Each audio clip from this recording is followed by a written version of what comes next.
the new stars. And I've been waiting for this game. It came out on the 28th, and a few days ago. I just got it the other day. Played for about 10 hours. It's not a horrible game. There's just a lot of things that I feel. Uh, I don't know. I feel they could have done a little bit more with. First of all, the movement is very clunky. You can't turn like on a dime. You can't. It's horrible. The combat. I feel like the camera follows you too closely.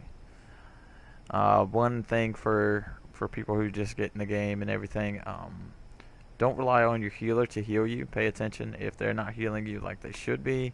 Chances are they're being interrupted. It's because they have about 2 seconds to cast a healing skill. If they get attacked, then it cancels it. So pay attention to that. One thing is the roles. You can set certain roles, and the assassin role right here, which requires ace 3, sharpshooter 3. It says you're targeted less likely. That's good for your healer, and then once you, later on in the game, not later on, but throughout the game, you'll get this. Perform more attacks from long range and move more often. So you want to put one of these on your healers so that they're either away from combat or they're not being attacked. And then there's another one. Let's see. More long range, fewer short range attacks, and move more from short range. Fringe fighter, which requires shrewd overseer 3 and sharpshooter 3. You want to put one of these three on your healer to ensure that they are away from being attacked, so they're not being interrupted as much, so that they can actually heal. So, I mean, that's the big thing. Earlier on in the game, you're going to see that your healers aren't healing you as efficiently as possible. There was one part in the game where it was just, I had to control the healer because it was just so hard. They were constantly being attacked. They couldn't heal, and I wiped, 2 or 3 times, and then I was like, alright, so I'm just going to control the healer. But after putting Assassin on my healer, I'm okay. Fringe Fighter worked pretty good too. Assassin's not that great. Fringe Fighter's probably the better of the two to put on there, because you can only have, as you can see, four roles per character, and your healer is gonna at least have 2 taken up by healer roles. One by something that increases MP or healing efficiency, or something that you know, in tertiary, role, something that's just, it doesn't matter, like, MP or something to that nature. You got healer and savior is going to be your go-tos. Crusader, I just received Guardian level 3, Savior level 3, and it makes them want to remove status elements or revive others more often, which is good, but my people don't really die that often unless my healer's not healing due to interruptions. The story's okay. It's just that I kind of feel like some of the stuff is rushed. Like, there was one instance where the chick went to go do this, like, absolutely impossible task, and then she walked out of screen for about 5 seconds and came right back and said, okay, I'm done. To me, that's just, I personally, that kind of stuff in games kind of bugs me. Sorry. So there's a lot of that kind of stuff where, it's just seems kind of rushed. I've only played about 10 hours. I've done a good bit of side questing and grinding and stuff like that. So it's not, not a lot, but a little bit. I see a lot of the streamers, they play the healers, and I guess that's because, obviously, from what I'm saying, the healers don't really heal you like they should. After putting Assassin on there, where they're attacked less likely and stuff like that, it's pretty good. You have a limit break system, and I guess I kind of use that as go-to phrase from Final Fantasy VII, where it's Reserve Rush is what they call it. Fidel's is probably the best that I've seen. He does a like a laser beam attack that does a massive amount of damage to his target and anyone in close proximity to his target, and then he does a like a raid type damage, AOE to everyone on the board that does pretty good amount of damage. So it's pretty good. You can hold in R2 and then tap L2 to select how many bars of your rush you consume. Between 1 and 5, I believe it is 1 and 6 maybe. It's just a little clunky. Honestly, I'm not very impressed with the game yet. I haven't really got too far. Like I said, I'm only 10 hours in, and I've done a little bit of grinding and stuff like that. So, if you were very excited for this game, I'm just gonna let you know it's not the Star Ocean till the end of time that or the Last Hope that we all we expect.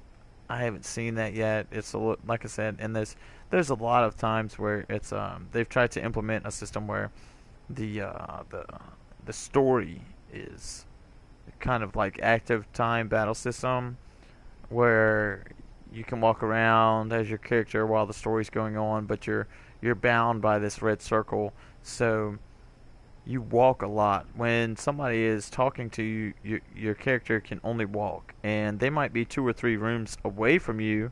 And you see, and like me, I have the specialties. You can get specialties on here. Obviously, that's one of the things, and the treasure sense. You say, oh, there's a treasure chest over in this room. So while everybody's walking towards you and they're talking and you can still hear them, you're trying to get in this other room, and then you realize, I'm bound. I can't go into that room yet. So then you have to walk very, very like this, very slowly. You have to walk to catch up with everybody, 2 or 3 rooms away, to progress the story, I guess. This is very annoying to have to walk 2 or 3 rooms this slow. Then once the story has progressed and you can run again and your character moves at this pace, then you can go back and get the chest. To me, that has been the biggest annoyance. To have to walk. Being forced to walk. It would be okay if your character just kind of followed the story. Like if they moved to the next room, he was just automatically pulled to them because maybe the red barrier pushed him that way. Forced him to go.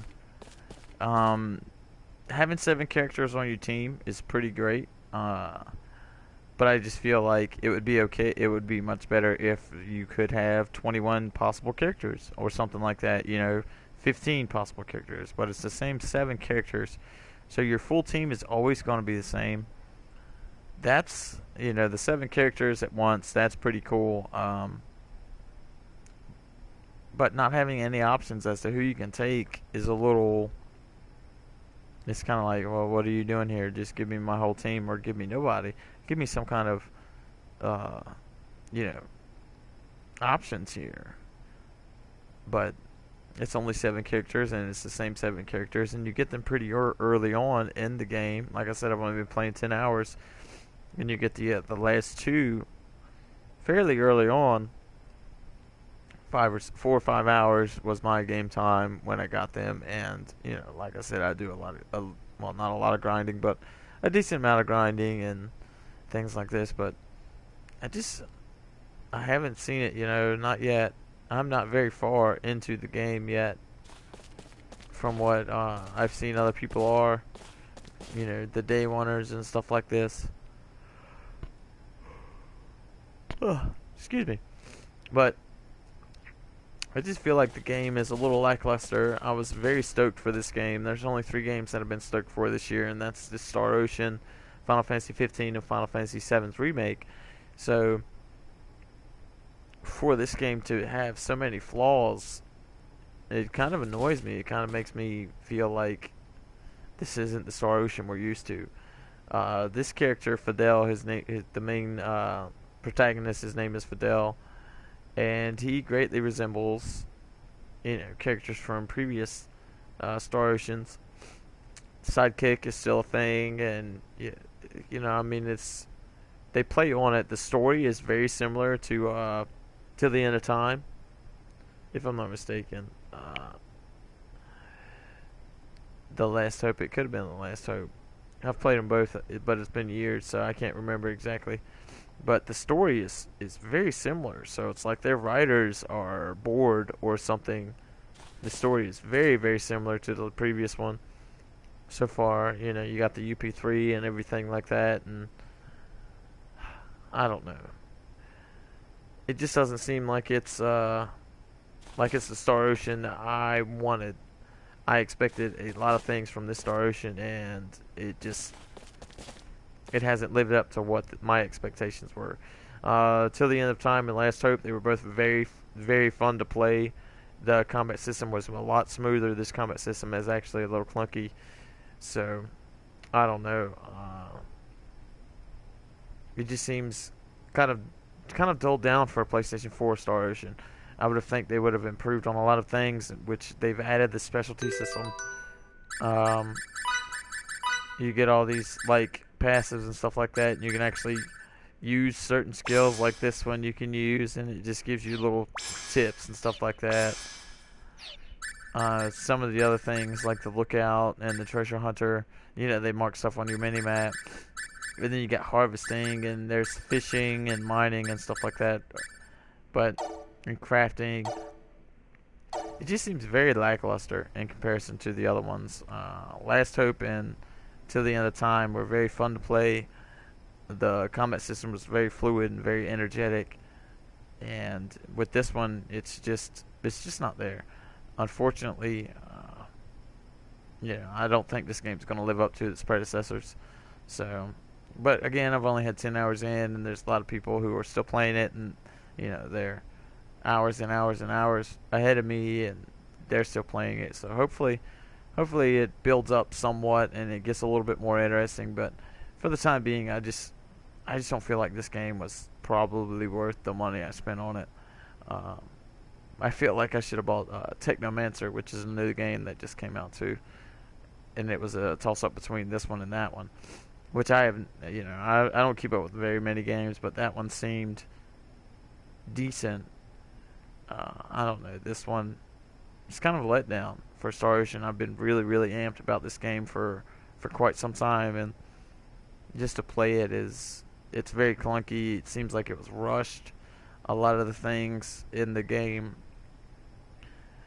it really seems rushed. It does. It seems like they were like, all right, well, let's not add an extra 2 minutes of content here. Let's just rush it, rush.